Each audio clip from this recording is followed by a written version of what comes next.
the days of my life are plenty. If you get to me, Lord, I say, for the love of great. Oh, just you love me plenty, you came to die for me. Jehovah Rapha, Jehovah Nissi, I am that I am. Ooh, it's around, there's no one else like you. Lion of Judah, Judah, man. Hey, yes, give me the victory.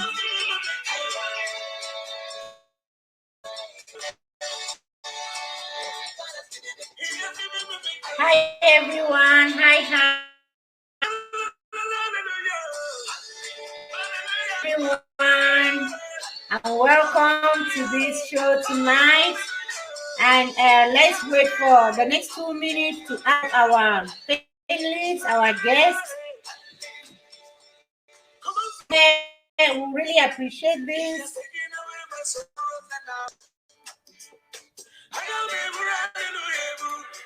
Hi, Reverend Mary Stella. Hi. Hello, everyone inspired. Yes. God bless you. Hi. God bless you. Hi. Hello. Wow. Hello, everyone. Hello. I hope you can hear me quite well. Yeah, I can hear you well. I don't know if the viewers can hear. Please, can you hear us? Just type to let us know if you, because last week I think I had this break up with my micro. Yeah, we have about 3 or 4 viewers.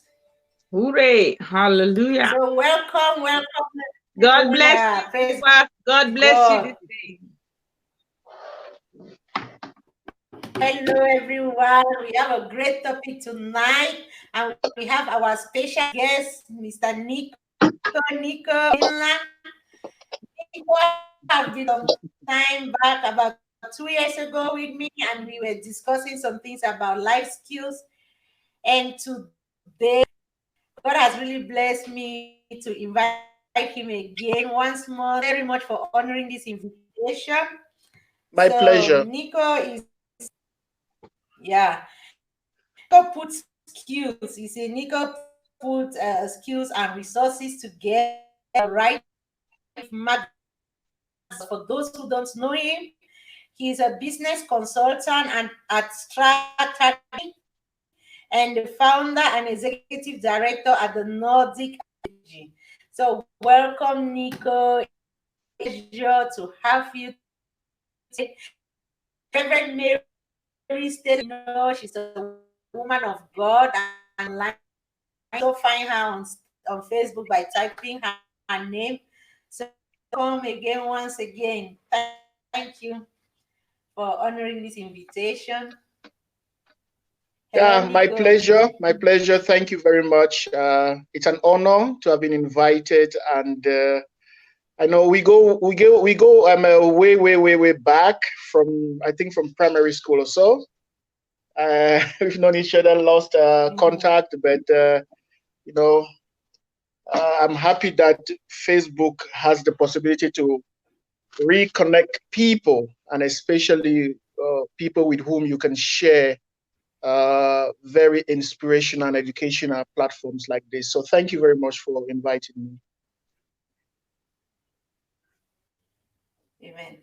Yeah, thank you very much for honoring this call against Wanma. You are part of, so I'll have you once again here, Ma. And before we continue, invite Reverend to lead us in about 2 minutes of prayer. Let's give thanks to making, for bringing us back again and for guiding us throughout. Take this minute to give him glory. Yes, because really what the prayer, hallelujah, glory be to God. So please lead us in about 2. Let's special time. Thank you, everyone. And please let's bow our heads down to pray. Eternal God and Father, you planted us in your vineyard to God. Father God, you gave us the grace to seek you through prayers. Father God, you said the earth is like a vineyard where where the owner planted some good seeds and the evil one came and planted some bad seeds. Father God, they are all growing together. Father God, thank you because you have all the answers to all the difficulties and all the problems we are facing on earth. You say when we seek you, oh Lord, we'll find these answers. We gathered here tonight to find some answers, so God, that will bring healing to the nations. That will bring healing to your children, oh God. That will strengthen hearts, Father God. That will uplift sorrows, oh God. That will bind broken hearts. And that will build our children, oh Lord, build our nation, build our planet Earth, oh God. Father, we pray today that you send angels, oh God, to revitalize your children wherever they are. Whoever is listening to us today, Father God, may find healing, may find strength, will pick a word that will change their situations, oh God. You send forth your word and you heal the land. Tonight, we are expecting, oh Lord, that you will send forth that word that we'll be looking for, oh Lord, that will cause us, oh Lord, to take us to the next level. But we also want to worship you for families today. We want to worship you for souls that are suffering, that are going through divorce, families that are together, devil will not come into them, Father God. You bind them together with cord that cannot be broken, oh Lord. We pray for young children, oh God, and when they are learning in the society today. Father, to you be all the glory, all the praise, and all the adoration. For you answered prayers. You are the God. When we seek you, we find you. Today we will find you, oh God. As we seek you tonight, we will find you. In Jesus' mighty name we pray. Amen. Amen. Amen. Amen. Somebody told me that my micro is having some issues. So I don't know if you people can hear me from this other side. It was having issues, but I think now Hear me it's better. clearly. I think it's better now. Yeah, it was having issues, but I think it's better now. Right? Yeah. Okay. Okay, so let's just move directly to the topic that we have today, and it was, can affect children, or or what effect the divorce has on children? And Nico, please, I want you to share with us if divorce can really affect children or not. And before we go to Reverend Mary Stella to give her own opinion. Um, the issue of divorce today is a topical issue. It is something which is becoming more and more a reality, especially in African families. Before, we used to think of divorce as a Western thing, a European thing, or an American thing. We believed that when you get married, and our culture, religion, and a lot of things, they made us to understand that once you get married, you have to stay there forever, which is really what it's supposed to be. However, divorce has become something, as I said, which is becoming more prevalent in our society. And in some cases, yes, it is necessary. It is not the best option. You get married because you want to stay with somebody. But sometimes, some situations, uh, some factors come in to make it, well, I would say, in a way acceptable. However, when it comes to the issue of children, especially in relationships where there are children, it is a situation where divorce should be avoided as if possible. If there is any means to avoid it, it should be avoided. Or even if there's going to be a separation, it should be done with really due consideration. There should be a lot of different things to take into consideration before you engage in that. Because yes, to answer your question, divorce affects the children. It's a traumatic situation for children. Children want to grow up having a father and a mother in their lives, especially when they were born in that situation where they saw the mother, they saw the father, and then now just seeing them separating, and especially in a chaotic manner. It's a traumatizing experience. And so it should be, although sometimes it's a necessary evil, but it should be handled in a very careful way. Yeah, thank you very much, Nico. Really, really, you are right because we grew up in a society whereby you married for once. There is not even our parents could really persevere all the odds in marriage just to be in their homes. And the divorce was not really, really rampant. And I was shocked the other day while going through Twitter. I saw this lawyer, he's from Abuja in Nigeria, and he said that marry about 4,000 divorces have been filed, and most of them even up to 2 months, 3 months or so. So, Reverend Mary Stella, please, can you really tell us what's going on in our society? How this divorce can over the children? Please, Hello, excuse me, ma. hello. Please, if you are watching, do us a favor, share. We just lost Nick. Do us a favor to share this video because these are topics that really, really build people who appreciate that. And if you have any opinion, your opinion really counts. If you have any opinion, suggestion, please type them in the comment section, and we'll be really, really happy to respond to them. And Ma, let's continue. Yeah, hello once more. Hello. What a beautiful topic. Yeah, divorce is real. And it's not even a joke. It can be a very, very difficult time for a family. It can be very traumatizing for a family because, to be honest, divorce is not an amicable thing where you just go and it's so easy. One person is looking at the other person like, I could kill you, because you think your whole life has gone down the drain. You think how you're going to start all over again. And there's so much hate, there's so much pain, there's so much bitterness in divorce. And let me tell you, it's so terrible because these children, first of all, are a blessing to a family. Children are a blessing from God, and they are so tender. God has entrusted them into this family out of love, and you know that you have your own image in that child. The man has his image in that child, the woman has his image in that child. The pair of you can see yourselves in that child, and that little child is growing up looking at your faces, your eyes, with his tiny little face, tiny little heart, hoping to. That child is seeing the whole world through your own eyes. And when there's chaos in the home, what happens? The child is seeing pain in your eyes. The child is seeing horror in your eyes. The child is seeing uncertainty in your eyes. The child is just seeing so much hate in your eyes, agony in your eyes. Everything that child is seeing in your eyes is negativity. What do you expect? The child will grow with a tiny little heart has already been infected by pain. The tiny little heart has already been infected, already been deflected.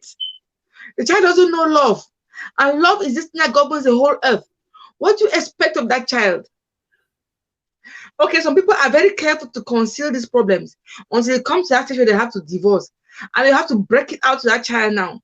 That child who has been seeing you thinking that like, my parents are in love with each other, now the child has to face reality. There was no love, there has been actually trauma among them. That child begins to ask questions to themselves. Am I the cause of this? What did I do wrong? That child doesn't have a place. That child is so uncertain. You know, there's a new life altogether. The kind of readjustment. Because now it's so difficult because even the parents can't relate to each other as spouses. How can you relate to your child as parents when you cannot relate to each other? You find now difficult to relate to each other, even to the child.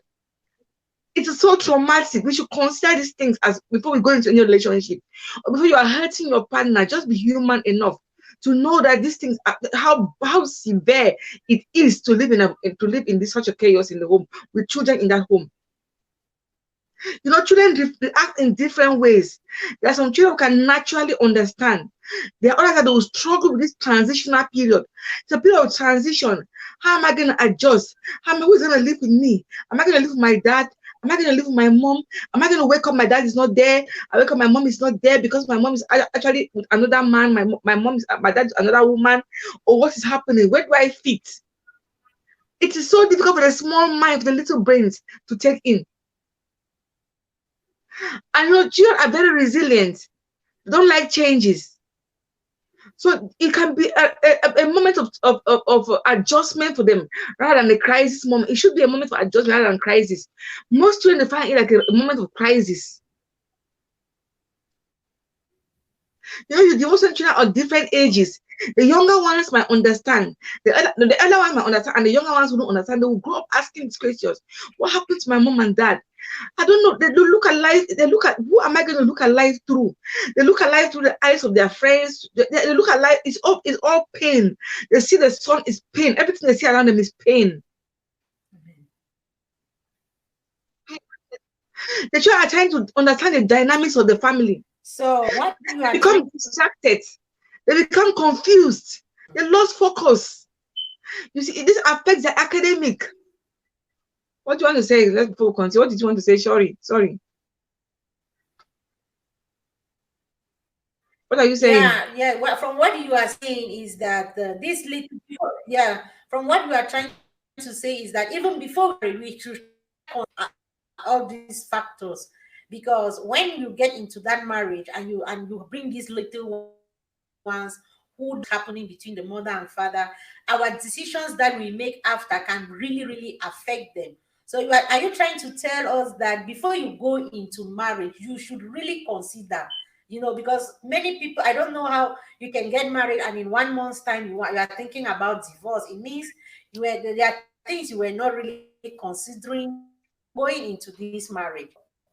Before Okay, going let me say into something about marriage that. is really important for couples to sit down and talk things out, because this can really play a negative effect on the children if they think of divorcing in the future. Now, let me ask Nico this question. In the case whereby there are quarrels, because I've talked with couples and they tell me, please, instead of me staying into this marriage, and I mean, we are like quarreling with each other, and our children grow up in that environment, for us to separate.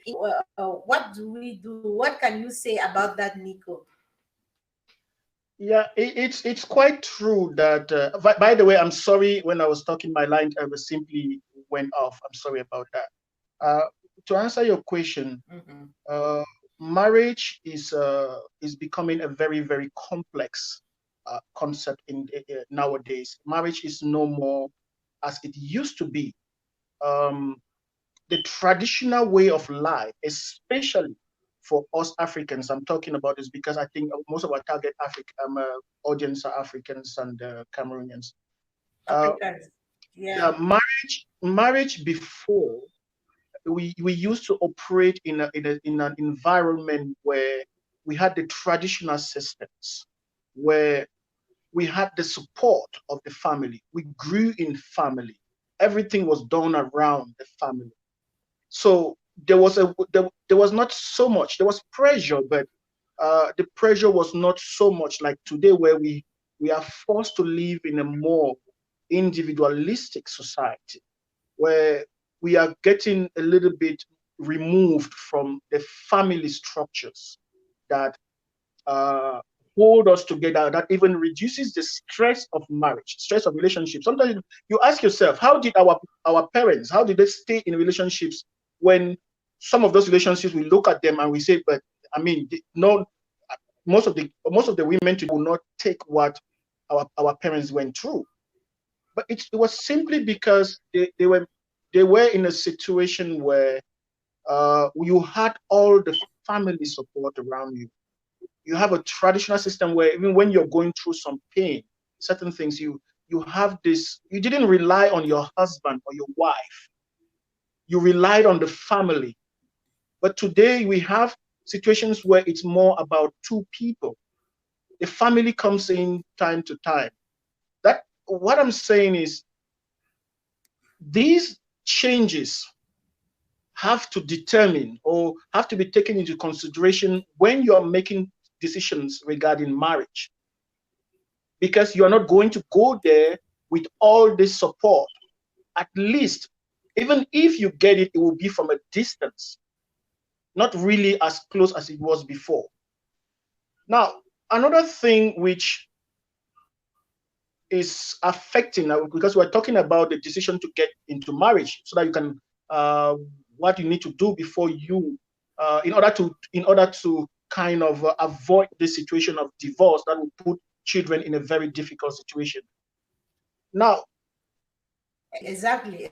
the reality also is that because of the changing society, and especially with those who are living in the diaspora, marriage in many cases is not really because of love.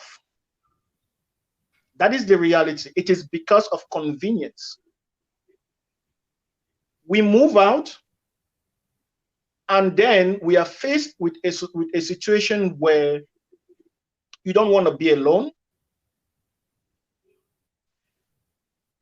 You move out, you have your own things you want to achieve, and I'm talking about both men and women.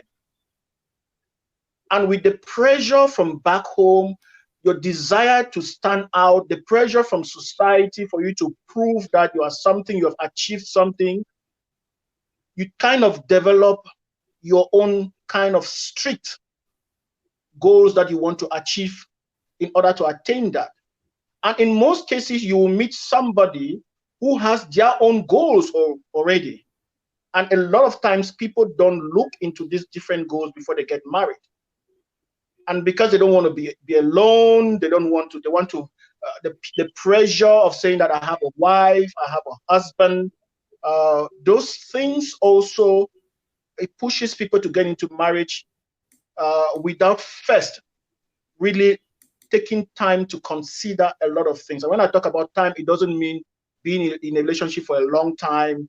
I just mean taking time to ask the right questions, so that when you're going into it, you're very, very sure that the person I'm marrying is somebody whose goals align with mine, or somebody who is flexible enough to adjust their goals to fit mine. And I always say, in most cases, we have the responsibility to ask ourselves whether are we ready to be flexible, to adapt to our partners' goals and aspirations.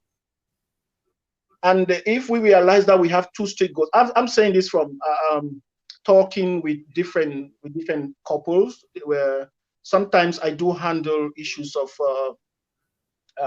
marital problems, and I see this time and time again, that these personal goals are not discussed. First of all, where are you going to live? If you are not, for example, if you've traveled, you meet someone, is your goal to live where you are now, or you want to move somewhere in the future? Discuss these things. Do you want children? Do you want to invest back home? Do you want, there are just some very, very little things that you need to talk about, so that you get to understand the other person's long-term goals. But what happens is that we get excited, we don't discuss these things, we just get kind of infatuated. The pressure to be a partner takes over our desire to actually have a relationship. And so later on in life, with the pressure of having children also, because that's something that we need to talk about, the pressure of having children, especially in an environment where you don't have that family support. It weighs a lot on both the husband and the wife. So all these things, without looking at them, it puts on a situation where we are leading towards a divorce. Can it be avoided? Yes, it can. There are a lot of things that can be avoided, even if you get into those situations. It becomes a bit complex, but there are things that you can do to avoid a divorce, except in some really bad cases where, let's say, there's already a lot of physical violence and a high degree of uh, uh, uh, emotional violence, because this is something people don't talk about. They don't realize that emotional violence sometimes can even be far more than physical violence. And these differences coupled with the pressure of children in a society that doesn't provide you with the necessary support you have from family, coupled with our different goals that we want to achieve this. My husband wants this, I want this. All those things, they come together and then they make divorce a bit almost certain in most situations. But to answer your question in short, before you get into marriage, take time to discuss with the person, with your partner, your potential partner, about everything, every little thing. Make sure that you are in a situation where you're actually aligned, or you are flexible to changing or adapting yourself to the other person's goal before you ever get into marriage. Wow. Thank you very much, Nico. And you see, our next topic was just things that you need to discuss. You understand? Preparing this topic for next Sunday, like things that you discuss before you get into marriage. And the reason for this topic was because as I go along and couples calls me, I dictated that people don't discuss before going into marriages, and when they are into marriage, the other they start, this thing starts coming up, and they have about 3 have called me to tell me partners are not like, they are not born again Christians, and they are born again Christians. And I asked them, didn't you know this marriage? They were like, I teach when we get into marriage, or vice versa. I'm like, this we really ought to discuss a lot of things to set boundaries. It's really really important. Let society not force you to go into decisions that you don't even know what you are going to, because in future your children can really suffer from those decisions that like a divorce. And we are just discussing about divorce, the effects that divorce has on children. And we have seen that yes, divorce can really really have a negative on children, although it will be even healthier for couples to separate because of the well-being of these children. So Nico, thank you very much, and let's go ahead, sister, Reverend Mary. Sister, please, what are the bases, what are the basis of choosing or of going into marriage? Because when we put God, like Nico rightly said, before our parents could live long, this was because the women it was not much about the man, it was because the women could take everything. But nowadays women don't take all everything. And that is why you see in our African society there are a lot of divorces, because women are not like our mothers in those days, where they will persevere. The family woman, please stay, this is your husband's house. You understand, we don't have pressure again, we have that freedom to decide if we can stay or not, because those marriages really work because of women could persevere. Now women can't persevere like before, and we have divorces. Divorce, it don't persevere. Men are men not adapting to 21st century women do what is as if men are not adapting. Men don't have that adaptive nature. They want to see the woman of today in those days. Conflict, exactly. That's why there's this friction, there's this conflict, because the man cannot take it. What can we do, or what are these basic principles?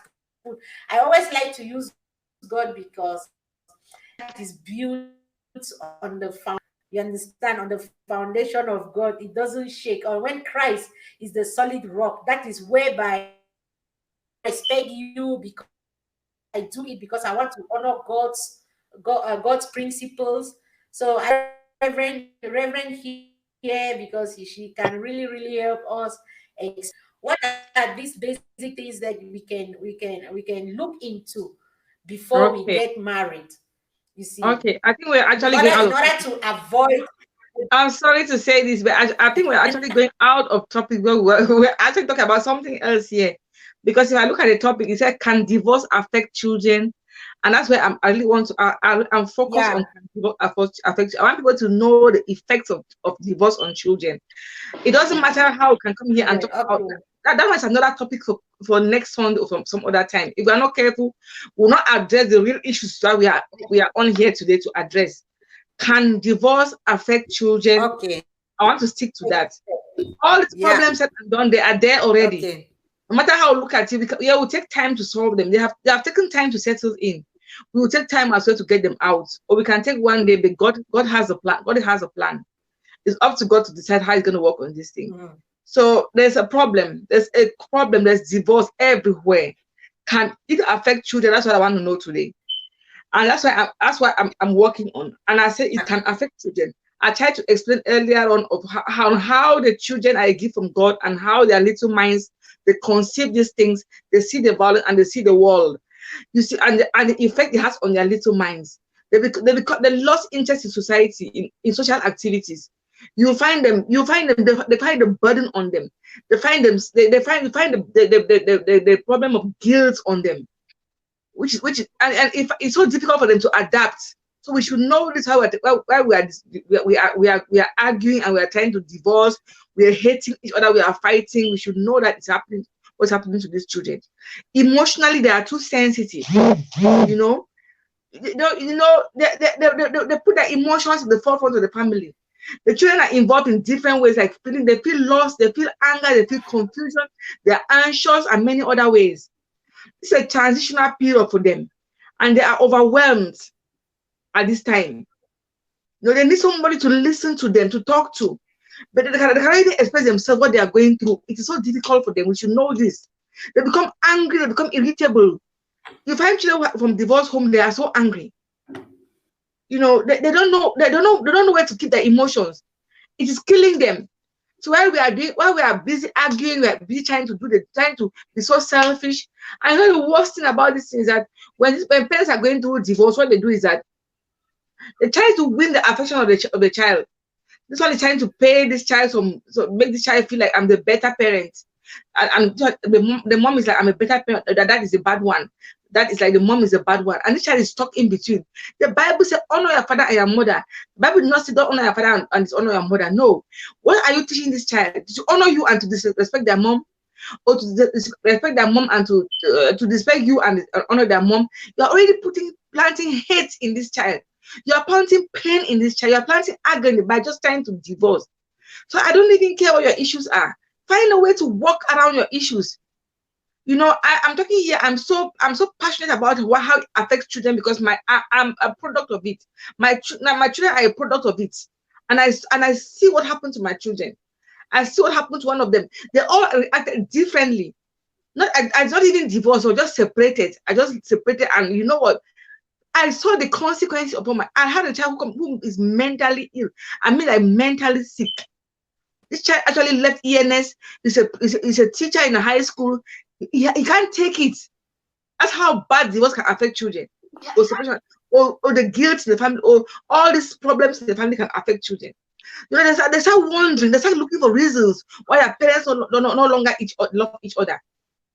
They start thinking that they must have done something, or it might be because of me, might be because I did not do that. I put this, and then they are so they develop depression.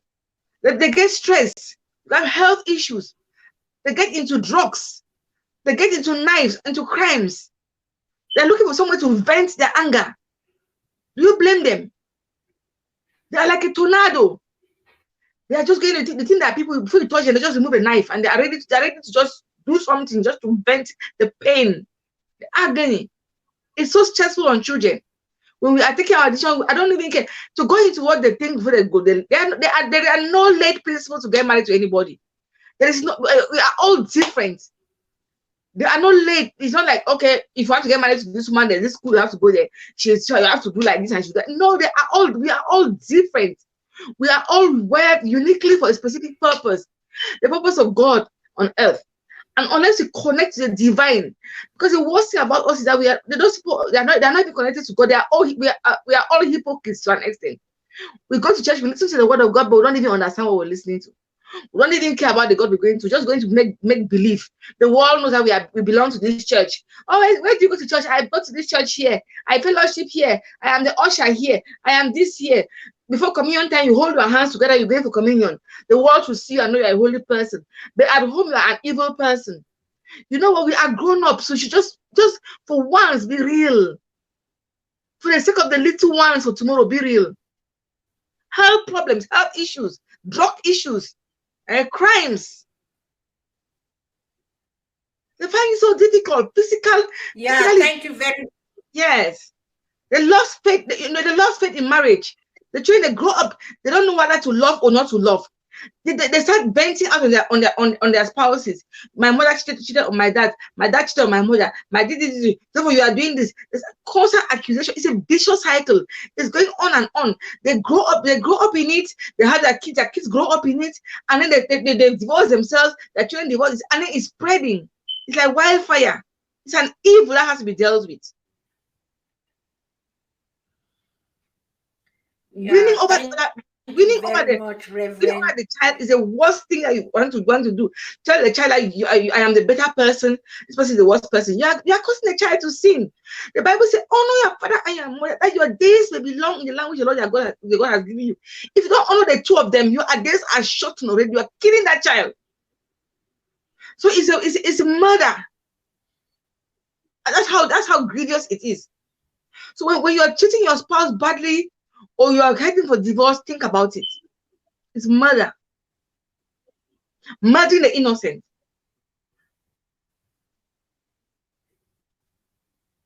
Thank you very much, Brendan. These are really, really great effects of divorce on children, because if the it's a vicious cycle. Statistics shows that children who grow up in divorce home have a probability, an 80% probability of divorcing in future, or not even believing in love. So a society bomb in the future. So, Nico, what can you say on this? What do you have to say on this? You know, as we've already established that a divorce situation is not actually a good situation for children. Ideally, the children should grow up in a home where they see the father and the mother and in a loving, but most especially in a loving situation. Sometimes when it is a chaotic Amen. situation and it's a situation in which the children are actually experiencing more of a negative effect of that relationship than a positive relationship, that's when sometimes it's even advisable that the two people separate so that the children can have some balance in their life. The reason why I started by talking about the reason to get married before is because it also has an effect, or it would determine how the the the divorce situation will be handled. And even after that, if you get married to somebody who has already, you can see that this person, um, let's say, is not family oriented. He's not the kind of person who is supportive, or somebody who is even selfish. You realize that when if there is a divorce, that person will continue to be selfish and will even walk away from the children. So that's why you need to identify some of these things. It's not because you're planning to get divorced, but because you're just making sure that you want a person that even if it happens that you are divorcing, this person is going to still have a very, very positive impact on your child's life. That's why you have to choose who you're marrying very carefully. Now,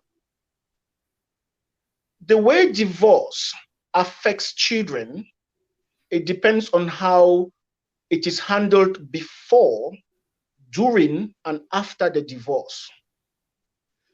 Before the divorce, what are the things you look at? What are the situations? What caused that divorce? What is the chaos that led to even that divorce? Is it a situation that you could fix? Yeah, it's, you know, most people, I will not say all, they go into a relationship because they want to be there, because that's what they want, because they love that person. But sometimes life brings its own things. And then you find yourself in a situation where divorce is the only solution you have. I strongly, let me put this one out there, I strongly advise against divorce, because most of the situations that people actually get divorced for are actually situations that they could just sit and look at. Maybe we could talk a little bit about that, but let's just continue this topic. Um, what happens before,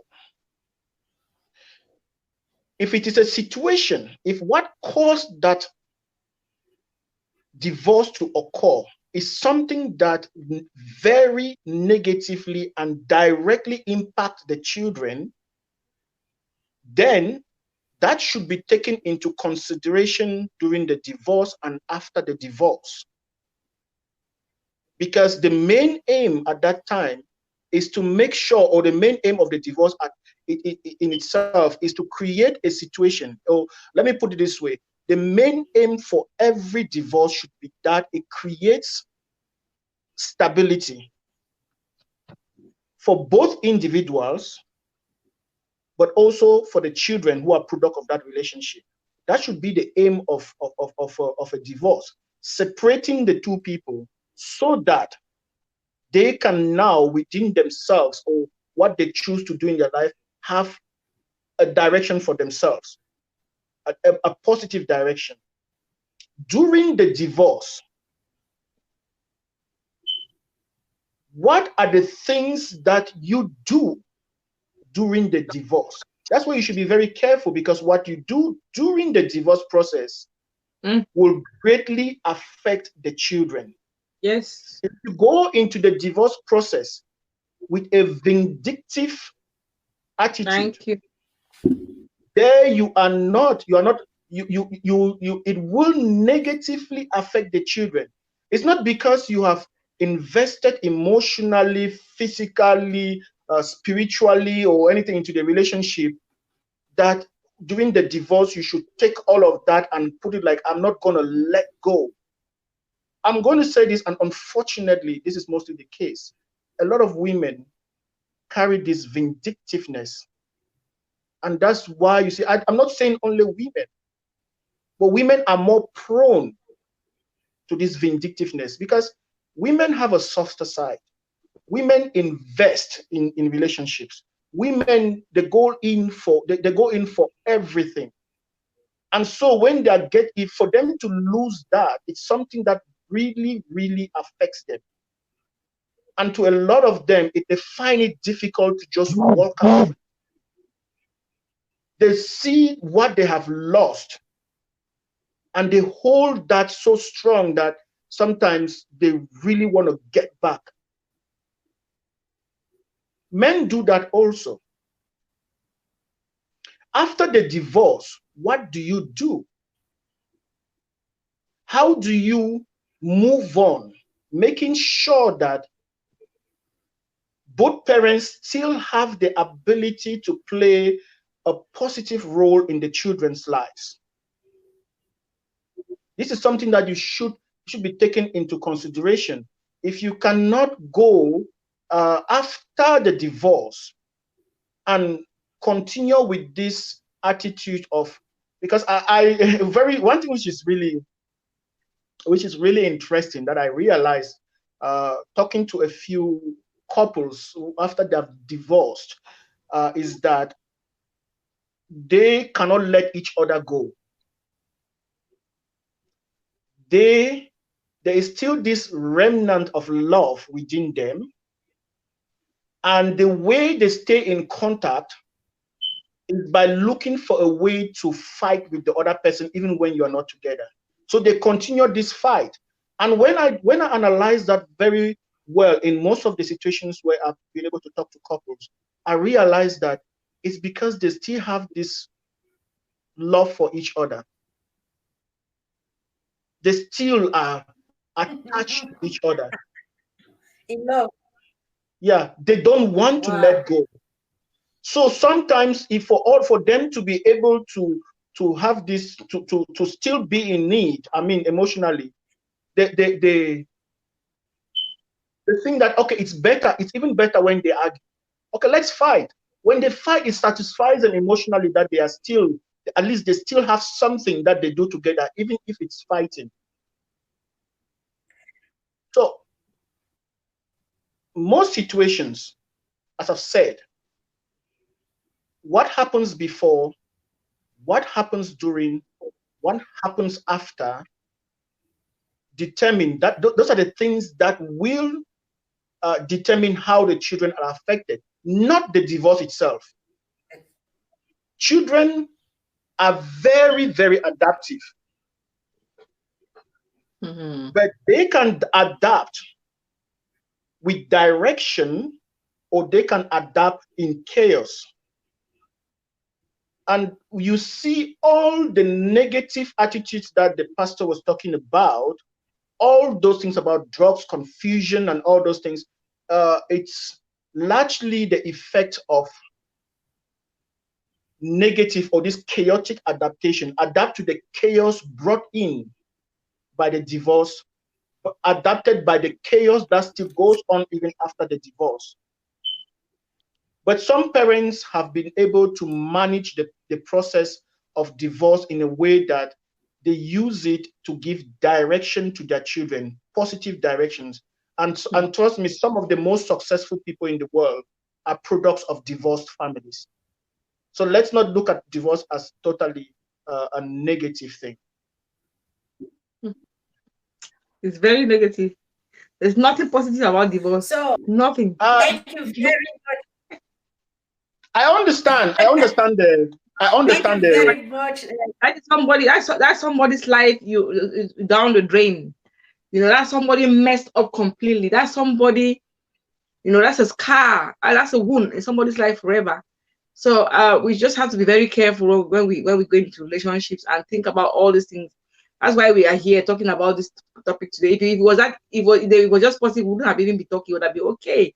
Solution is easy, but I think it is something that we have to really think about it and think again, because like we keep on saying, the children, yes, they can adopt, yes, they can be directed, but it doesn't change the fact that they're gonna have a scar in their life forever and ever.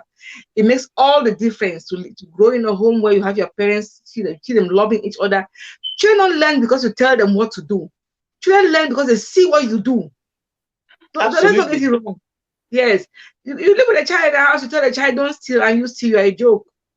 Don't lie and you lie, you're a joke. Don't divorce and you divorce, you're a joke. The children will just see exactly, they'll look into your eyes and they'll do what you do, and they'll do it better than you. So those are some realities in life we should face. There's nothing good about divorce completely. There's nothing, no positivity, nothing good can come from divorce. Nothing. Can I just say something about that? Yeah. Yes, go on, Nico. Yes, go on, Nico. I understand when she says that there's nothing positive from divorce. Maybe from an experience, maybe because you look at it from a religious point of view, as a marriage being a union, they take the vow for better or for worse, But the reality is this: when I talk to couples, sometimes there are situations where I tell them, you are better off, and your children are better off if you are apart. There is also not the fact that they are getting divorced, not the fact that I'm not using as divorce as a positive thing, but the situation, the conditions, the environment, or everything that is going on, it's actually better for those people to divorce. Sometimes, and it's not really, it's not, in most cases, it's not because one person is bad or the other person is good or the rest. It's sometimes that there's something between those two people that is just so different that is not creating anything positive in their lives, and it's not giving the children any positive direction. We're not talking about all the other cases like where, as I said before, there are instances of real physical abuse and mental abuse and all those things, chronic cheating, which is actually another form of mental abuse, or other situations. You go into a relationship believing that that relationship is going to work, but some situations, some things come into that situation that it's just better for those two Well, people to go their way. can I And say something? I know, and the one thing, just for me to finish, um, when we assess, most of the time when I talk to couples and we are discussing about the divorce situation or a situation that is leading to a divorce or fight, I always look, forget about what the other person is doing. Look at your own self and your own actions. Because when I talk to the wives, they're always like, the husband is horrible. When I talk to the husbands, they're like, the wife is just unbearable. But both cannot see each other's fault because we spend time trying to blame the other. That's why underneath. I always advise that when you are facing difficulties in your relationship, seek for somebody Yeah. that you don't know. Somebody. Sometimes people make this mistake of sometimes your pastor is not even the best person to advise you. Mm-mm. Sometimes your parents are not the best person to advise you. Sometimes, and Parents, this is your definitely sisters. your friends are definitely not the best person to advise you. Look for a neutral person who doesn't know you, somebody who will come and listen with a fresh perspective, somebody who is not biased. And this is the problem which especially most of us Africans we have. We don't believe in counseling. We don't believe that you can have a problem and you go and talk to somebody, even if it means you're going to pay some money to that person to talk to that person so that person can fix your life, fix the other person's life, fix your children's life. And sometimes the person who has to be fixed in that relationship is ourselves, not even our partner. These are some of the things that we need to be open. We need to be open to it. But then, as I said, sometimes divorce is the best thing that can happen to your children. Yeah, I understand what you mean, where you're coming from. Right? It doesn't make it right though. It is the best Yeah. thing to happen to your children, but it doesn't make it right. Yeah. It's selfish. It's the best thing, I understand, but it doesn't make anything right. It's a selfish thing to even think of the fact that you are in a relationship and you're thinking that tomorrow, or going into a relationship with all ulterior motives. It is selfish. It is cruel. It is evil. It is murder. It's not funny. We should learn to take people serious and not to take people for granted, especially our spouses. Or I'm in love with you today, tomorrow I fall out of love with you. What happened to walking through your love life? What happened to bringing up that person the way you want? What happened to advising that person love with kindness and with gentleness? What happened to the gospel, the gospel you heard in church? What happened to your relationship with God, your fear of God?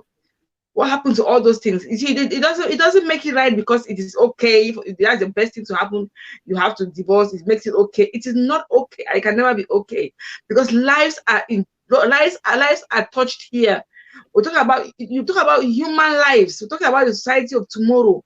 They were talking about this, the risk involved.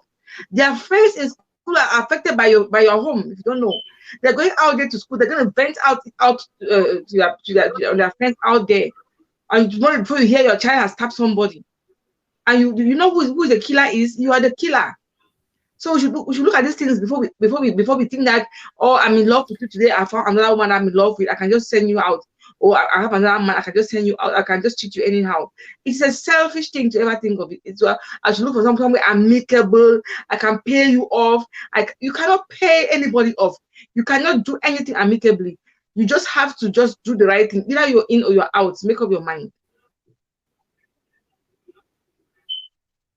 And Sorry. Thank you very if I much, may add, Reverend. it just seems like we are keeping you out of the discussion, but if I may just add one simple thing, is that sometimes No, you can add. the reason, sometimes the reason why people should get divorced is to prevent all those things that you're talking about, Yeah. because the situation in which they are, the situation, the marriage, if you can even call that a marriage, the lifestyle, or what they are, the father and the mother are going through, is actually placing the children in a situation where they will become what you are just explaining. And sometimes Doesn't that's make it why right. sometimes that is the reason why we believe that it's better for them. And it's actually not a selfish thing. It is actually the best thing you can do for your children when it is realized that that situation is going to put those children in an environment, or that those children are being groomed through that relationship for them to become drug addicts, murderers, chaos, and the rest. But the one thing which I said here is that in both in divorce and in marriage, in both situations, the situation should be in a way that it provides direction to the children. Because sometimes children grow in a relationship, but it's a chaotic situation, which causes what you're talking about. But sometimes the divorce happens, and that divorce creates direction, positive direction for the children, and actually prevents them from becoming all what you have been talking about. Like I said earlier on, Wow, thank you very much. Mhm. children are different. They all react differently. Some of Thank them will you. take it with a pinch of salt and then move on with their life. Some of them will Exactly. not. Some of them will not understand. They'll ask Yeah. themselves questions. The guilt is there and everything is there. So no matter what we're doing, so what I am specifying here is that we as parents, we should understand that what we are doing is actually affecting our children, because at times we forget, especially emotional blackmail, where we have to cause the children to hate one of the parents and then love one of the parents. It is actually, you actually release them to the house of Satan.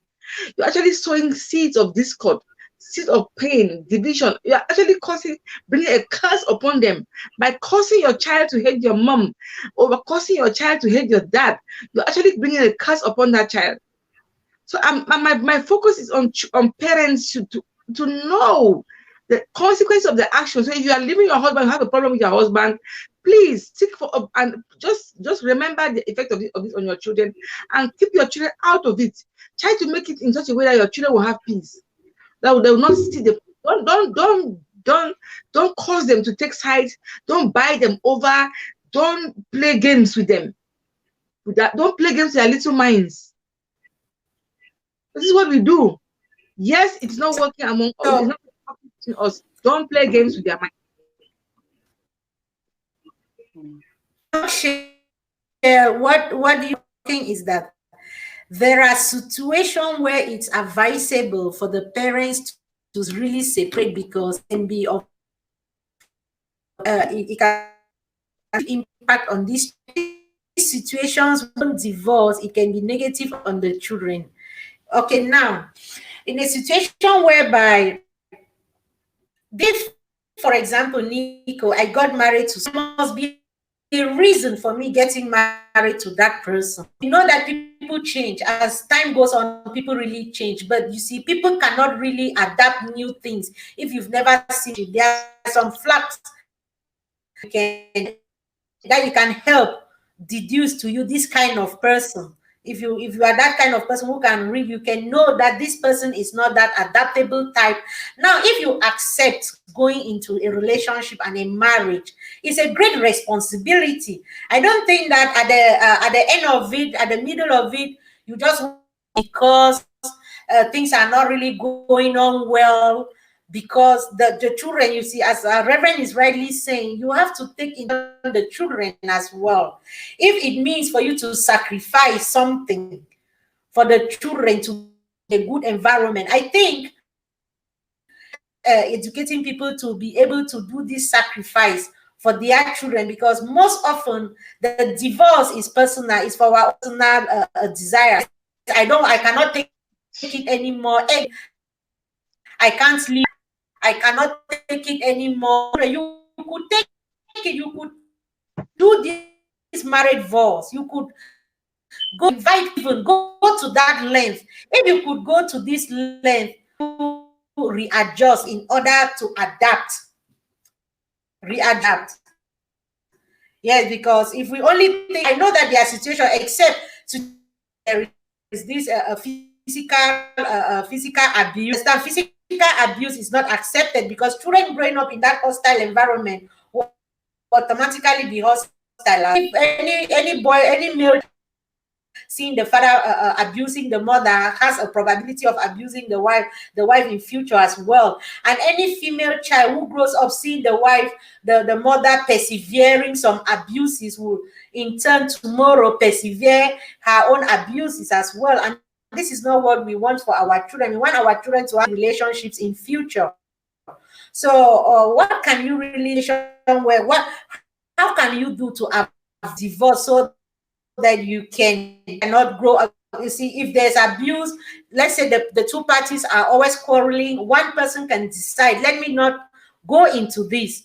You understand? Let me not, because I want my children to grow up in an environment, instead of just rushing to divorce, because it's because there's this way, or there's an option for divorce. That's why running to divorce really is, we didn't have this, we didn't have an option to divorce. If a mother goes to the family and report, the option that the elders will give her is not to divorce the man.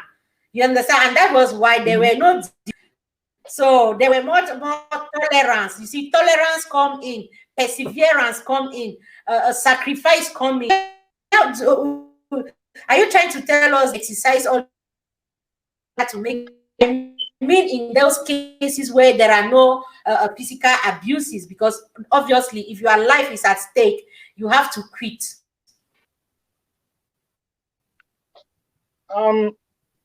Let me say that the relationships that I think sometimes what the problem with most relationships is that we tend to look at them from a very, very ideal situation, everything being equal. We look at relationship. Most people get into marriage looking just at what is happening now. That means they think short term. They don't think long term, and they don't understand what may happen. They don't anticipate some of the things that may happen. Now, I'll just need to give you a little, just say something little about reasons why people get married.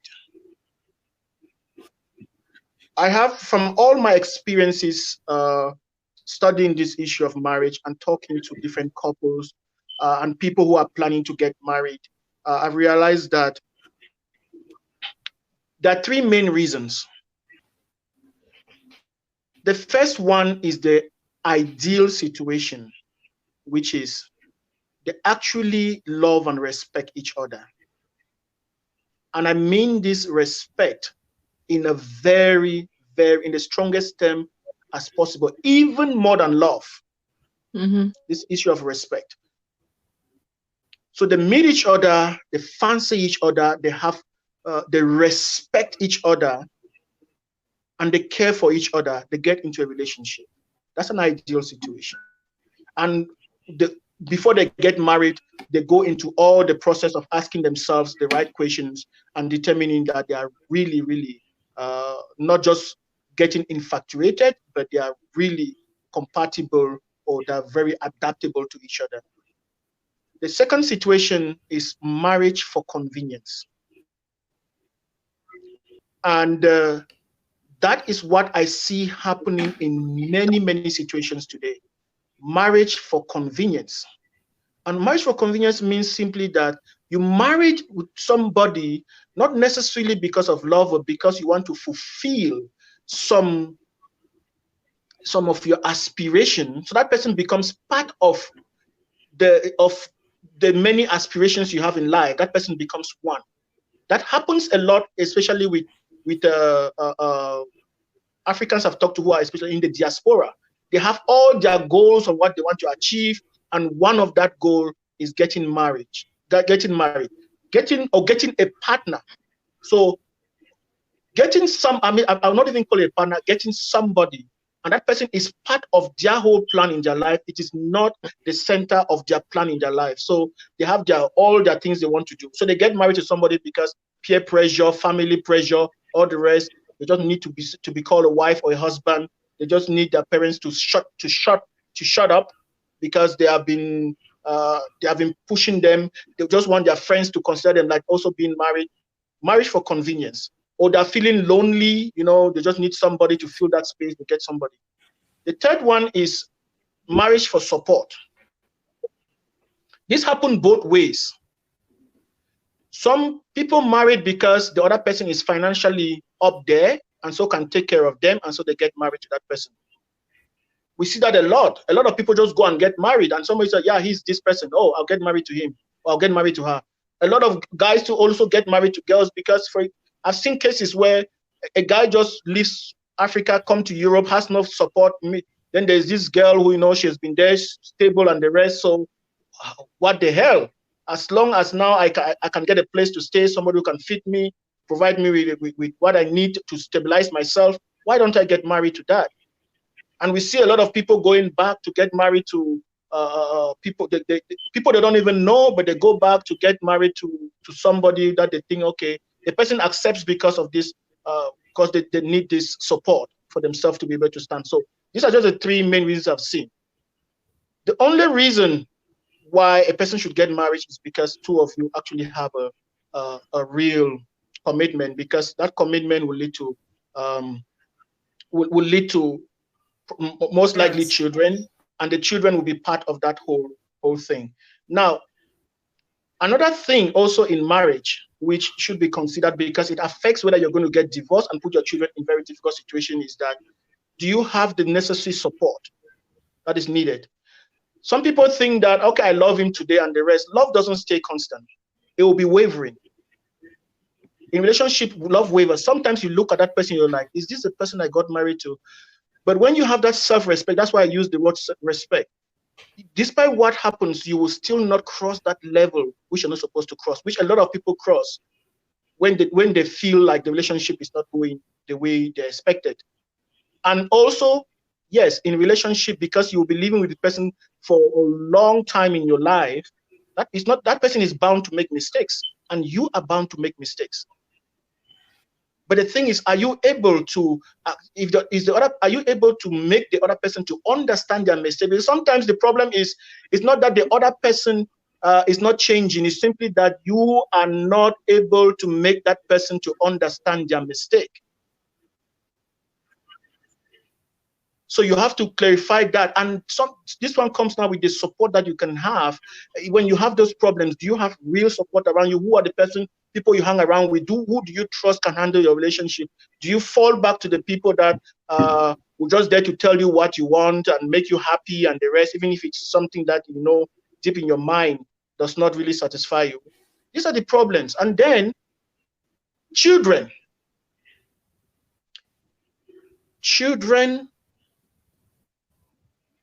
In a way, especially for most of the couple who divorce, Africans in diaspora who divorce, in most cases, they divorce after children. If you've seen it, they mostly divorce immediately after they have a child, and the rest. That's why you see a lot of single moms with children of 1, 2, 3 years and the rest, because children add a lot of stress. And in a society like in the Western world, where you don't have that support, you have to work. You have to keep up that level. You have to support the family. The man has to support the family. He has his own things that he has to take care of. You have your own things you have to take care of. That stress comes in with children. How do you manage all that? Children are 24/7 job. For you to be a good parent, you have to have a 26-hour day. But it's more stress. And so when you don't have all those things, it leads to all of these issues. Sometimes this problem is not even because of both of you. It's just the situation around you. I've worked with many couples who have actually were in the process of divorcing, but they didn't divorce because finally they didn't divorce because they just realized that they themselves needed to have a little bit of change in their life and a little bit of understanding of each other. The reason I'm saying this is because we need to prevent. That's why the pastor said the divorce is not a good thing, which all of us agree, but you have to prevent it. And if you prevent it, then you prevent this situation of having the children go through a very traumatic situation. However, as I said, there are some cases, and this is just like a very minute case. These are very minute cases where we will advise that either take some time apart, take some time away from each other. Don't go straight, don't rush into divorce. Don't get angry and throw your rings and start filing for divorce papers. And one of my friend the other day, their biggest problem was not that they had even separated, was the fact that because they had an argument and they separated, the guy went back to Nigeria and returned what was it? He gave back what I think it was something about what the girl's father had given to him, and he returned it, which meant that he had cancelled the marriage.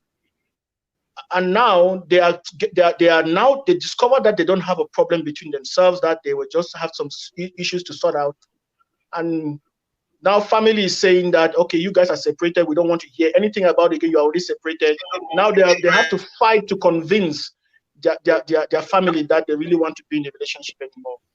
So what I'm saying is that before you divorce, take some time to actually separate, weigh your options, seek for counseling, seek for, I mean real counseling. Don't go to your friends and tell them, my wife is doing this, my husband is doing this. And especially don't go to your single friends. Because a lot of them rush to their single friends and tell them, and then they are single or divorced friends, and they're like, oh, come and join our party. We are like, now we have associations for divorced women, and they are recruiting. There are associations for divorced women, and they are actively recruiting. The moment you fall into one of that, they are not there to solve your problem. They are there to recruit you. Mere wonders. Our numbers are increasing. Wow. No, the number is increasing. No, and it's increasing. Wow. That's what they're saying, that we are taking over the world. Hooray! Yeah, and they will tell you, they will bring you the issue of women's rights. They will bring you the issue of a woman being strong. A woman doesn't take in shit from men again, and the rest. That's what they'll bring it to you, and they'll convince you leave your relationship, and then you go back and you feel frustrated. Your children are in chaos. Life at least life sucks after divorce. It sucks, especially when you have children. Once you have a child, once you are in a relationship and you have children with somebody, you are tied to that person for life, whether you like it or not. It's bondage. It's perpetual bondage. You will meet whether you like. You will meet in their PTA meetings, parent-teacher meetings. You will meet in different birthdays. You will meet even as much as you want to. You are tied for life. And you're not careful. You meet and you start fighting in school. I'm taking a child home. I'm taking this one home. Please, we should be careful. First of all, one of the things as well I want to just advise couples before we go into relationship is that we have to be emotionally stable. Because when you're depending on a man to actually keep you really happy, then you have a problem. Or the woman is depending on the man to make them happy. You have to be happy as an individual. You have to love your own company, love yourself, then you can meet with the man 50-50. If not, I am telling you, it's hard. The demand will be too high. And that's one of the reasons of divorce as well. And as well, I think you should get married to your friend, somebody who love and respect, not just out of duty or selfish reasons like, oh, we want to get rich overnight, or you want to get something out of them. That imagine somebody just realizing that you can't just be married to them because you wanted something. I mean, that is painful. And then you must have had a child in that relationship, and you're thinking, this is what did I get myself into? My whole life down the drain. I've carried a child now. I've been disfigured. Now, because of this man, and then now you forget even to see the beautiful child that you just had. So I mean, we should stop being selfish. And I mean, and then it's so selfish as well to get married to a woman and you think, oh, she's grown old. Because one of the things, let me just remind, one of the things happening in African communities that you see an old man, a man will get married to a woman his age, and they all grow together. And at one time, he's looking at her and thinking, you're too old for me. You want something younger. And then now you just go and get married to another younger woman. And then your first wife now becomes something you don't care about. You don't care if she goes or she stays. And then you're looking for the younger ones now, and you bring them in. You see why you're dying more than before the women? You die, and then the children are there. You litter children all over the place. Then the younger children, the older children with the first wife is there. The younger ones are there as well. They're all mixed up. There's polygamy and so on. It just, I mean, don't be selfish. People don't be selfish. That's the selfishness. You grow up together. You all together. You grow up gracefully. You grow old gracefully. And there's a blessing in that as well. You grow gracefully together. Don't look at her and start thinking that she's too old for you. She's gone into that. She's been disfigured. Now you want something younger. You're feeling ashamed of your wife. What? There's plastic surgery out there. There's everything you can do to make her look young again. She can go to the gym. You can help her to stay young, to keep fit, rather than just packing her around and going to get another one. Because once you have a woman out, they start playing up with a woman in the house. It's a problem. And well, since you spoke for the women, I try as much as possible. For me, when I work with people, I don't consider whether you're a man or a woman. I think that all of us have responsibilities. Sometimes we take too much of what is being defined out there by some of the groups that claim to stand for a sex or the other sex. We look at the media, we look at all those things, and then we start defining the way we look at life. I think all these things go both ways. This is also something which I know a lot of people would disagree with, but when we come into when we have couple, when I speak to couple one on one, and we try to diagnose and go deep into the root cause of their behaviors or the behavior of the other partners, we tend to see sometimes. First of all, let me make this disclaimer: cheating is absolutely very bad in a relationship, whether it's done by the man or the woman. It's a very bad thing. It kills the relationship. It kills trust, which is the key to having having a real relationship. But sometimes also, if your wife cheats, as a man, ask yourself. I'm not saying that it's your fault. What she has done is her responsibility, is her reaction or her action.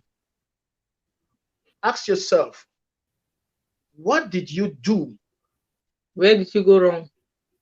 Yeah, what did you do? It doesn't mean asking that question means that you're trying to blame yourself, because when I try to talk about this to some, especially women groups, they think that why should a woman ask herself why did the husband cheat? That is those are those things used by all these different groups just to, they create this generalized this. But when we talk to couples one on one, for them to diagnose their specific problems, I've seen situations where a man or a woman cheats because the husband pushed her to that. I've seen situations where a man cheats because the woman pushed her to that. Because we start a relationship at a certain level, and then we just believe that, okay, she's my wife, so what? I don't need to care about a lot of the things that I do. I don't need to care about how I look. I don't need to care about how he feels. He's my husband or he's my wife. we neglect those things that first of all brought us together. And then remember that person saw you, loved you because he was looking at you. But when you neglect you and that person sees that in some other person, that person may react. I'm not saying that it is your responsibility that he reacted. Everybody has a responsibility on how you act or react to any situation. But sometimes when we look at these things, when we analyze them deeply, we start to realize that there are certain things that the other may have done which is really wrong, but it's simply because the other one failed to play her part in sustaining, or her part or his part in sustaining that relationship. So these are some of the things that I know. Yeah, I do know that some of these things are it's difficult to discuss them in general situations because some people may start to describe it as blaming the victim. No, it's not. When it comes to one-on-one, every situation is different. We try when I speak to couples, I try not to generalize everything. I look at your situation, two of you, your life. Forget about what the world is saying. Forget about what every other or what is written in what research or what. Two of you, your life. What is happening between the two of you that is causing those problems? And when you're able to diagnose it at that personal level, the two come together and start realizing where they are going wrong and where they are going right, and are able to fix their relationship. The two of them are able to fix their relationship. What we do with one couple may be totally different from what happens with another, with different couples. But when you start realizing that your life, your marriage, your situation is between you and your husband, what two of you do, what two of you believe, what two of you work on, how you react to each other, and forget about every other person, your friends and their relationships and what they say. My friend is doing this, or my friend's wife does this. Why don't you do that? Look at your life. When you diagnose those things at personal level, you solve your problem. And I would say after talking to a lot of couples, we have been able to work with them and make sure that they actually solve they solve their relationship problems. They bring the relationship back on track and save them from divorce that would have put their children in a very, very traumatic situation. Amen. We thank God. So we have really gone almost more than the time for being here. I just want one more word from you people so that we can go to the next topic. Yes, so that we can go on the next section of the program. So can our children, this is last time. Yes, no, and one reason, yes, no, or yes, if, and no, if. For those watching, can this is the last question. Divorce affect our children? From what we have been discussing. Yeah, Pastor, can you go ahead? And divorce affect our children? Yeah, okay, Pastor. I think I have been on this all through this night. It is a yes thing. Yes. So I actually underline divorce as a very selfish thing. It is murder. It's murdering the innocent souls. It is bang out of order. I don't even care how we can sugarcoat it, how we color it, how we play around it. I don't even care how we can want to justify our actions. There are no justification to make it right. Nothing can make it right. So we just have to be very careful when we are getting into relationships and how we manage our relationships. How we like the Branico says the wife has changed or the husband has changed. I think it's okay for people to change in life. Life is up and down. You have the whole life, nothing is straight. You have all the rivers you have to meander. You have mountains to climb and valleys. You have Mhm. Nothing is straight in life. Everything is crooked in life. So we have to learn that when it's crooked, because you can be very superficial, just looking at life at sometimes also has to be the woman has to be just make up all the time to make sure that you are happy about it, or the man has to be make up all the time. But there are times you just have to feel yourself as natural as you are, as ugly as you are. If you cannot appreciate that person in that state that person is, and you think that's enough excuse for you to just to look for somebody else who's going to seduce you, then you have to learn in life. It's not just black and white. You can never stay on top of makeup all the time. You can never stay on top of superficiality, or then you grow old. Everything that lives has to grow old. Everything has to live. You have in life has to grow old. So nobody can like the VI said, nobody can, you cannot let somebody push you. You have to understand that life is not just like that. There are storms in life. You have to learn how to be resilient in life in times of storms. Like I was talking yesterday about these storms in life. Elijah and Elisha. He could only get that mantle because he could stand the storms. You know, the whirlwind is not a joke. So you have this whirlwind storms in life. It is the same thing in marriage. You are from a different background. I'm a different background. What do you expect? I'm not gonna be who you want me to be, or you're not gonna be who I want you to be. We're gonna be two different people. We're gonna walk through the storms in life as a team. So there's no excuse for, oh, you did not make up well, oh, you have changed. I got married to you, looking at you now.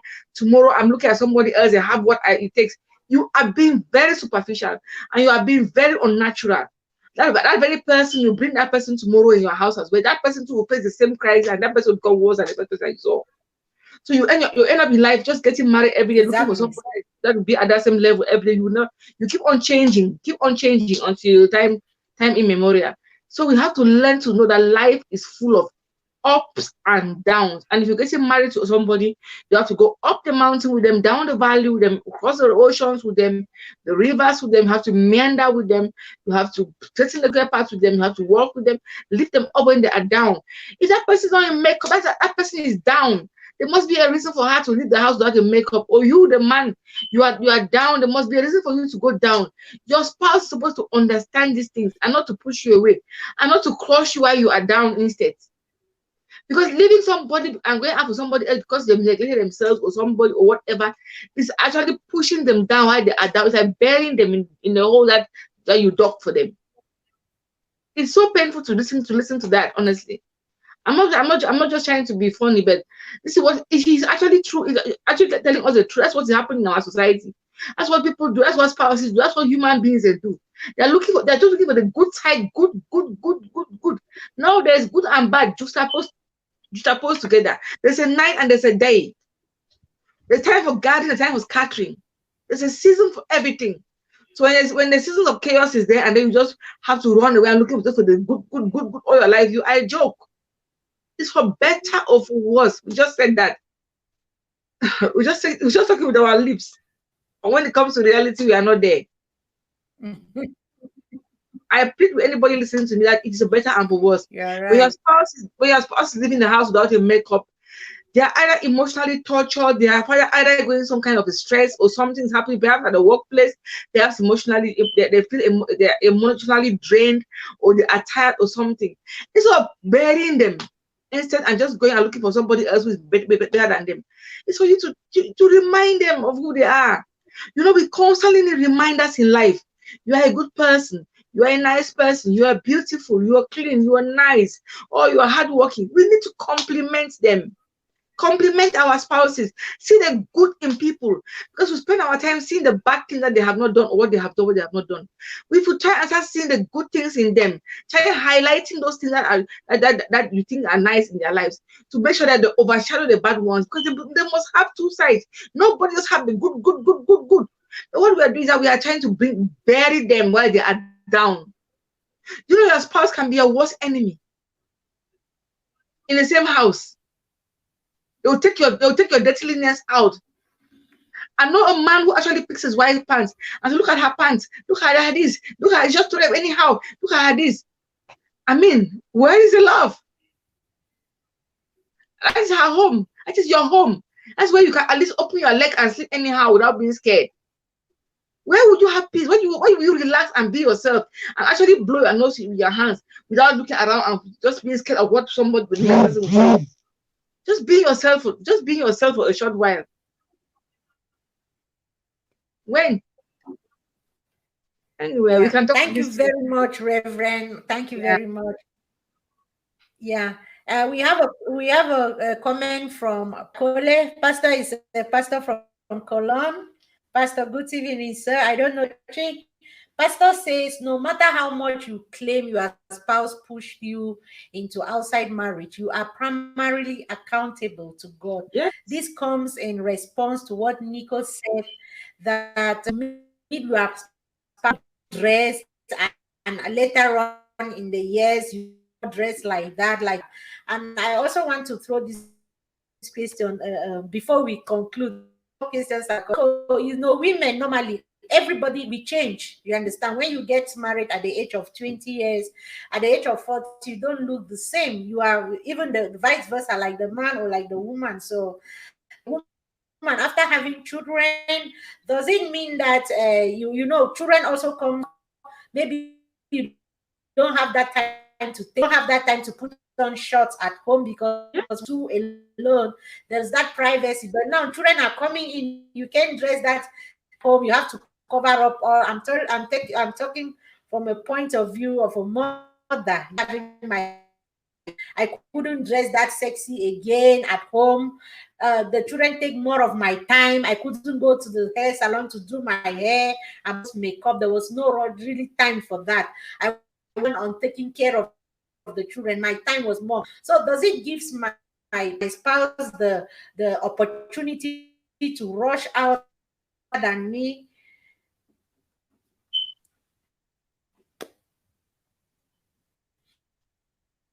Or do I severe, and do I have to be tolerant? Because when there is love know if you don't dress well or not. You understand? When there is love, I don't know.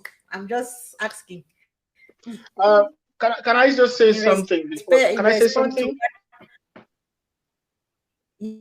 yes, sir. Yes, but yes, I think that when it comes to real marriage goes beyond, or real beauty or real attraction Mm-hmm.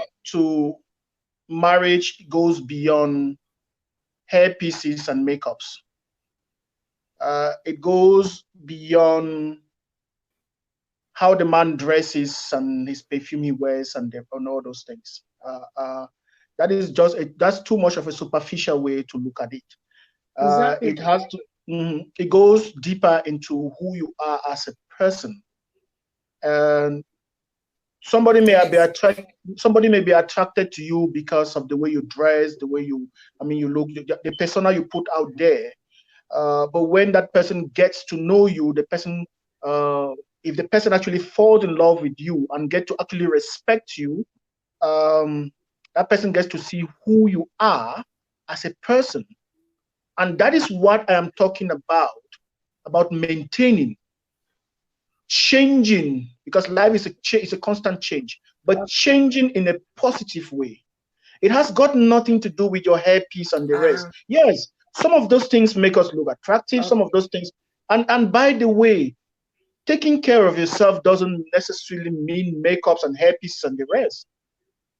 There's a certain level, there's a minimum level of I mean, if we're just talking about the superficial things, there's a minimum level of where you take care of yourself that you look attractive and this without the hair pieces and the rest. So let's not go too much of that. But I'm saying that it is more about who you are as a person rather than who you are, that what you wear or your makeup.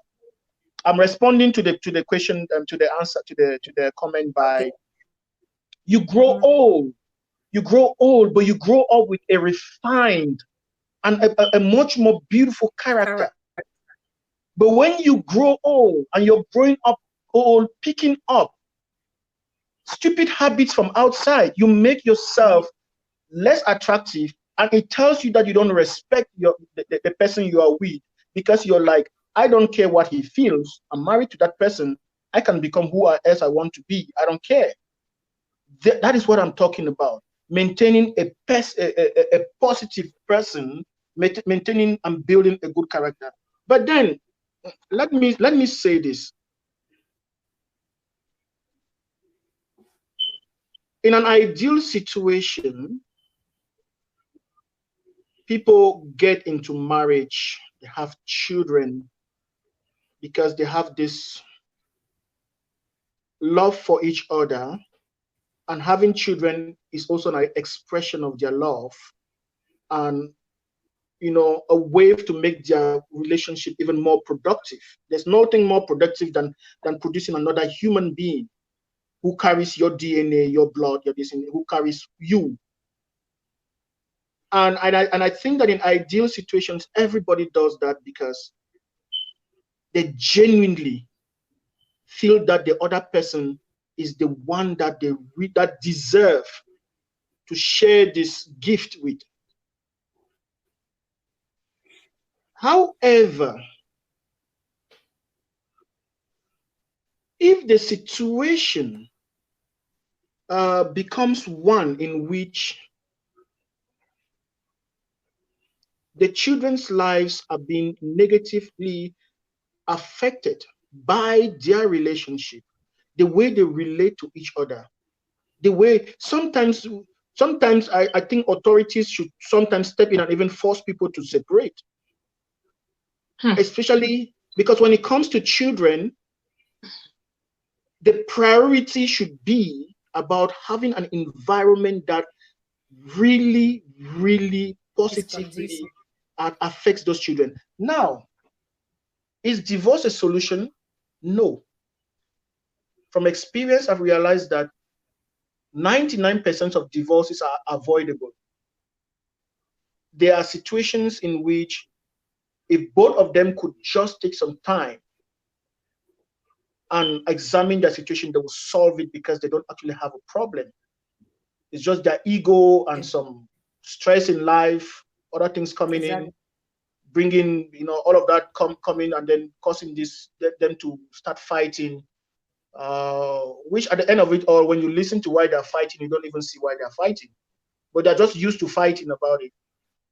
That is a situation which is salvageable. But there are situations in which, what are you talking about? Let's just take, for example,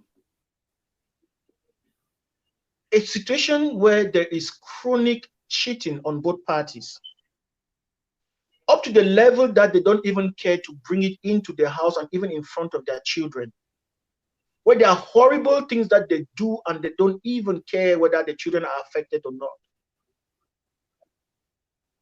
Sometimes the best way to protect those children is to make sure you remove those children from that situation. And that's why sometimes we ask that they should move apart, they should separate.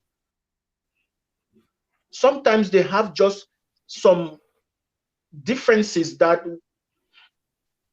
let me put it this way, if the problem in the relationship is a continuous problem and is so serious that it is negatively impacting the children, it has an environment that may lead to even something severe, like you've heard. Sometimes these things get worse, that you see somebody just murders the spouse and the children. Some of these situations you could have seen them coming. But if we say we want to protect the marriage, protect the marriage, and we refuse to see that this marriage is leading to a situation which is going to lead to a tragedy, I don't see any authority who will not take the responsibility of saying, no, we need to prevent this by doing what is right, which is divorce. However, as I said, children are better off in a stable, loving environment where no relationship is ideal. Couples, they fight, they solve their problems, they work through that. Some even have serious problems, but they still work that out in a way that keeps the children out of it. Sometimes they lock themselves in their rooms and fight. They do their things that I mean that they try as much as possible to make sure that no matter the disagreements, they still have a positive impact on the children. But when it goes beyond that, uh, we should yeah, both people change. Both as I can say, both all of us change. Life is a part of growth. Life is growth. But if when you start growing in the things that Exactly. negatively affect your partner or your children,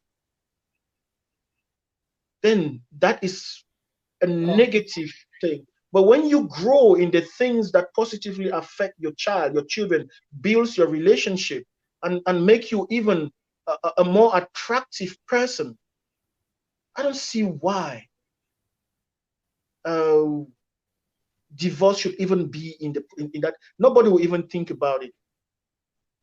But Exactly.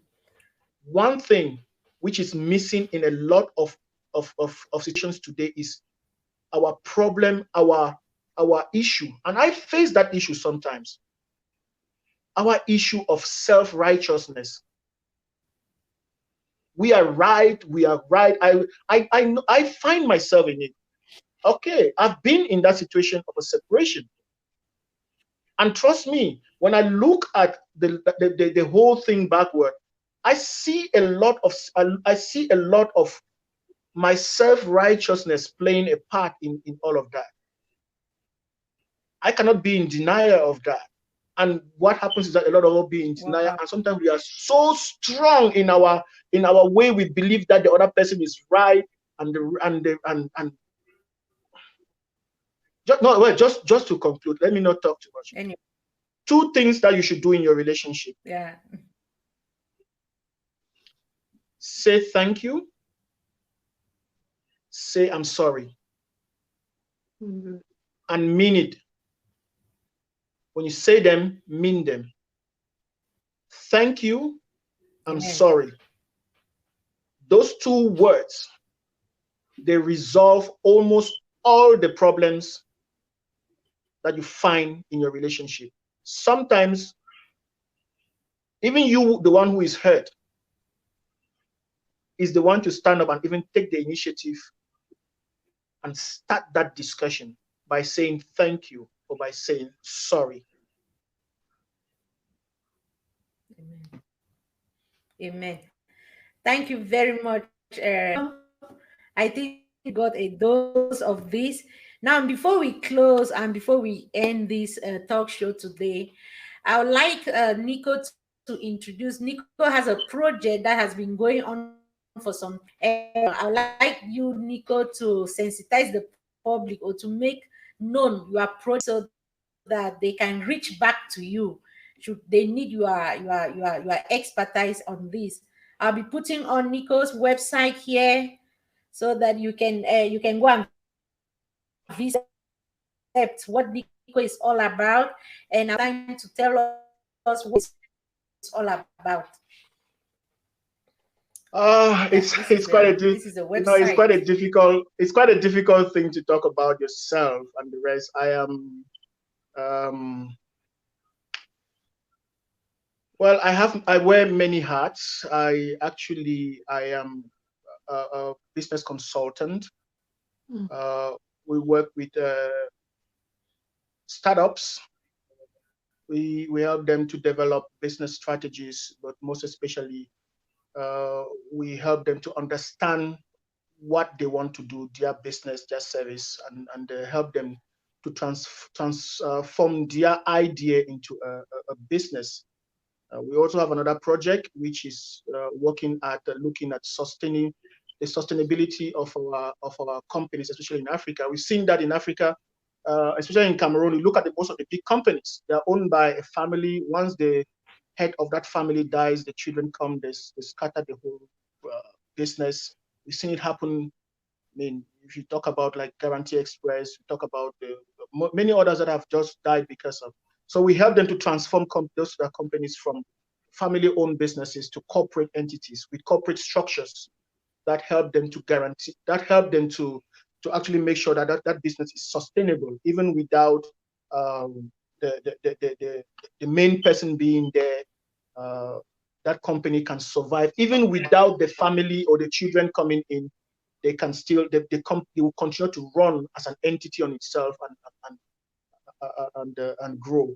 So that is just one part of my life. I am the outstanding part. We do a lot of work on um, personal transformation in all aspects of life, personal life, business life, in marriages and the rest.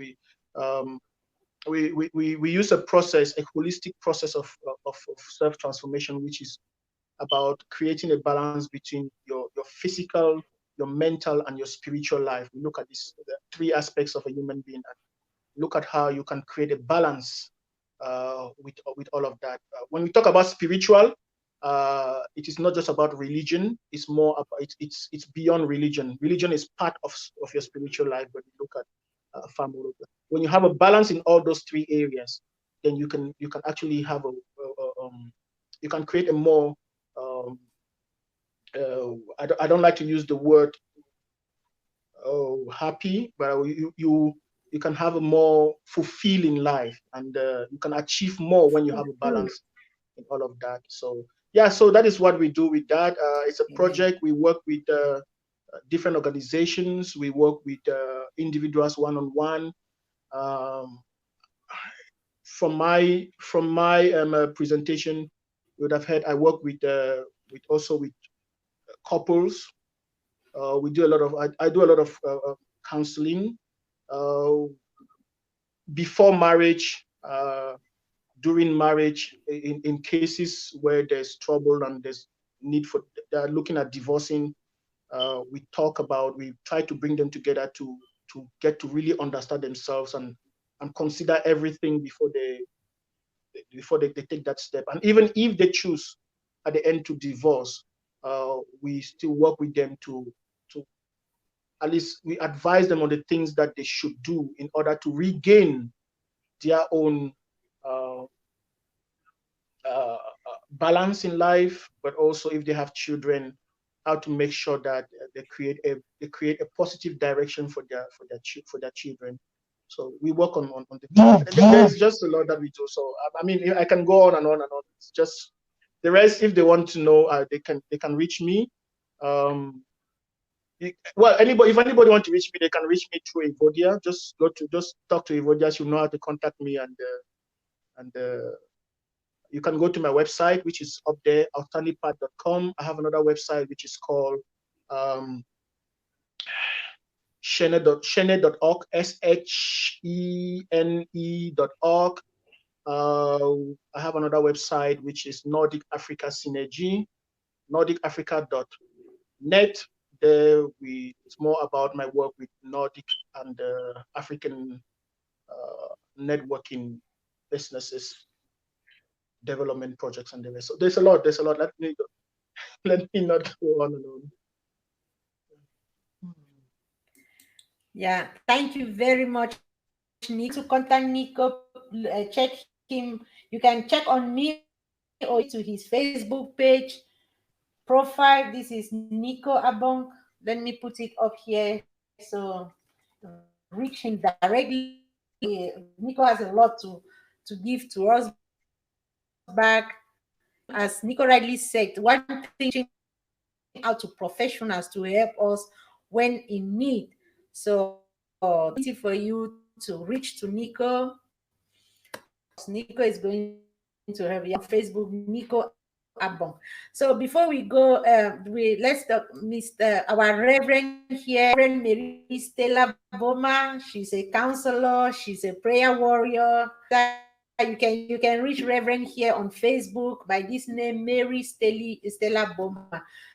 So, Reverend, please join us in a minute of prayer, closing prayer, and let's close this workshop tonight. And we are looking forward to see you next week. If you are watching this on a replay, please share and also comment right there, and our panelists will be happy to respond. Thank you very much, all. And Sister Reverend Mary will be listening.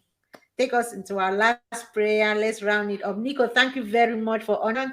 And I'm looking forward to seeing you forward for you to come up and let's discuss more of these life skills. They are so interesting and they help build people up. Thank you very much. My pleasure, my pleasure. Thank you for inviting me, and I love what you're doing. I encourage people to come and watch and participate, share, ask questions, make suggestions, make comments. From these things we learn together. But this discussion we are not having because we are experts, professionals in everything. We are having it because we want to. For me, I like to share my opinion and then get feedback from other people. That is how I learn. That is how I grow. So let's keep the discussion going. So it's going so that we can learn and grow from through each other. Amen. Amen. Thank you, Father God. Thank you for everybody listening today. Thank you for those that will come and listen to this tape even after this. Father, for your word is life. It brings life, it brings healing. Thank you for the words that you've sent down tonight to God. And we pray these words will not go back, come back to you, O Lord, without performing, O Lord. So are going to come down, Lord, to heal the broken hearts, O Lord, to heal the nations, to heal our children, to heal our marriages, to heal our relationships, to help us to choose the right people in life.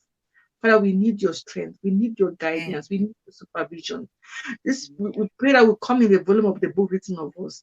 Because, Father, if we are married to the wrong people in life, Father God, this is how the whole earth, we're going to have dysfunctional families all over the place. So, Father God, let there not be dysfunctional families. Father, we erase the plan of the wicked to destroy families, to destroy the young people of tomorrow, to destroy our land. Father God, we pray for angels to supervise, oh Lord, couples. We pray for the transformation of hearts because it's an individual journey, oh Lord. That we learn, oh Lord, to love ourselves and to love our spouses. Father God, let inject love in whatever we do, oh Lord, in our lives. You say we shall ask and we shall receive. You say we shall seek and we shall find. But we stand in the gap for families and we are asking. We are doing our own part now, Lord. We are asking. And we know that because there's a people to pray, there's a God to answer. Thank you for those that are going to be healed after listening to this tape. Thank you for your mercy and enduring forever. In Jesus' mighty name we pray. Amen. Amen. Amen. Thank you very much, all, and goodbye. Thank you. Okay. I love you too. Bye. Long live Branico. Long live Aboniko is standing. Long Thank you, Reverend. Thank you, Reverend. I'm really glad. I'm really glad. more grace. Amen. Amen.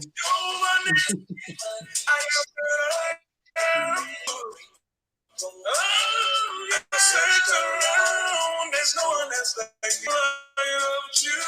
You're the man, the man, the man. I am given the victory.